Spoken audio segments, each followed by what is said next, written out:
The fact UKIP has elected and lost 2 new leaders in the 15 months and Nigel Farage stood down is perhaps proof of the size of the shoes he left to be filled.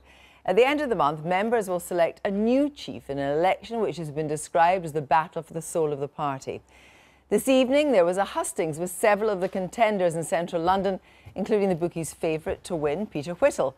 He could be described as the continuity candidate, a former candidate for London mayor. But on his heels is a woman who founded Sharia Watch and has branded Islam evil. And according to Mr Farage, if elected, could finish the party. Earlier today, Anne-Marie Waters tweeted that UKIP candidates were trying to silence the voice within the party against Islamicisation. The MEP, Mike Hookham, has resigned as UKIP's deputy whip over her candidacy, while the chief whip, MEP Stuart Agnew, is such a fan, he's described her as Joan of Arc. She's with me now, and so is Peter Whittle. Good evening to both of you.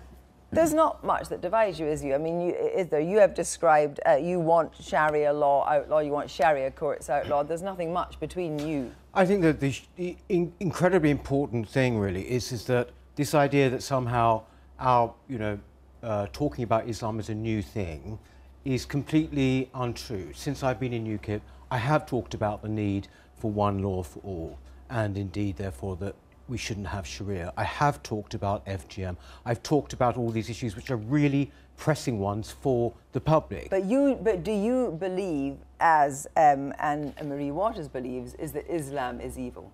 No, I don't. And I don't think that is the sort of approach that we should actually be taking. The fact is, this is an incredibly important issue which we should actually, as a party, be taking on, but it should not be the only one. Anne-Marie Waters, 18 out of 20 MEPs say they'll leave the party if you're elected.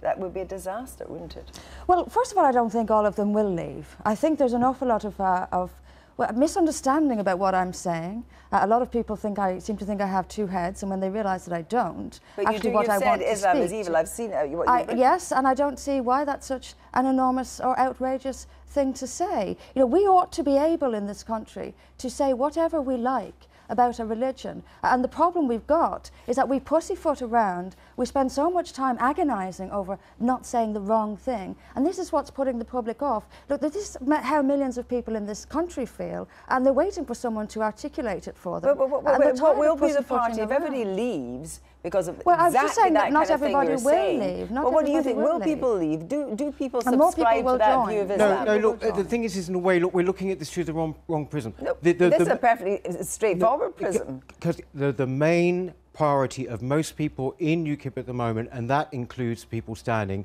is Brexit. That's why we were founded, right? That is the crucial priority at the moment. And that was the one note that you did. So now you're moving on from Brexit to look at religion. Not at all. We have got to actually save our democracy, because what is happening at the moment is there is a slow betrayal going on in terms of Brexit and the negotiations and all these transition deals. That is the crucial priority for anyone who takes over UKIP now. And in fact, I think you'll find most of the members think that. If most of the members think that, then why are you banging on about Islam? Well, most of the members may think that, but a lot of the members are supporting me. Look, it's not an either-or situation. UKIP cannot survive on Brexit alone. Brexit has become a mainstream issue. No one is saying that, Anne-Marie. No one is saying that. What we have to do is talk plainly and openly and honestly with an issue that millions of people, or about an issue that millions of people in this country care about, whether we like it or not. And it's not up to politicians to decide what issues we deal with. It's up to the public to tell us what they want us to deal with. You are a close associate of Tommy Robinson of the EDL. Would you welcome him into UKIP? No, I don't think Tommy has any interest in joining. But would you UKIP welcome anyway. would you welcome him? No, look, if there is a leader's discretion, I think I would leave it up to party members. Can I make something quite clear? He has no interest in joining it, and for the record, I wouldn't lift the ban on groups such as the BNP. No, wait a minute. It is very clear we are the only party that has these sorts of things in our constitution.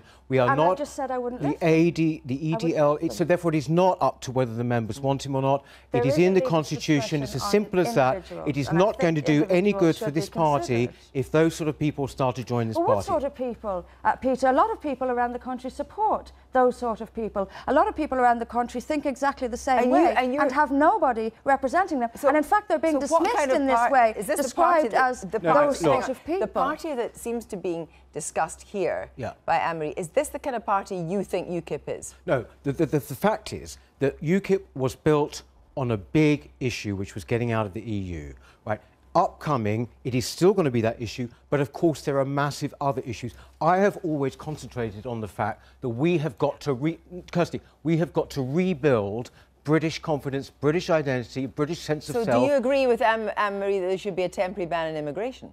No, I do not agree with that. It's not a point of that. We have got to simply impose the right laws that we have at the moment. They're just simply not being imposed. We need a strict Australian-style point system. We've been quite clear on all of those sorts of things. But the fact is that if we take those kind of positions, the fact is that we become just, if you like, more like a campaign group and not a political party. Well, let's take a straightforward issue. Let's move away from that and say just, do you support, for example, capital punishment?